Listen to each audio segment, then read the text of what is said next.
الحمد لله والصلاة والسلام على رسول الله وبعد. جاء رجل إلى الحسن البصري يسأله تستجبر حسن البصري والش خواتشتنج سؤال ما سر زهدك في الدنيا هر دنيا أحدعت السرن قيلي يوتريات رحيل. فقال حسن البصري سئلر 4 أشياء علمت دئهم دقصون دوزن إبا عندول شهر دنيا دعت إسناس يهدئهم هدعون ألشي أن رزقي لا يأخذه غيري الله سون يازين دولشتو سرزقه صوتو يحايو سردات فاطمأن قلبي اتسمن سدوغ سنتيمي برغت خليرق.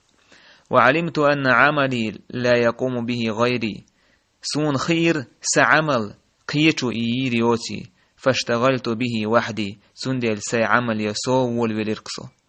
وعلمت أن الله مطلع علي سون خير الله سيجحوش ويل فاستحييت أن يراني على معصية سون يحخي ترق اللهن سو جرخ عيسهم دش. وعلمت أن الموت ينتظرني سون خيرق ولر سيجحوش دويل فأعددت الزاد للقاء ربي تأك أسكيتشم كيتش برق سندال دو حلقيت.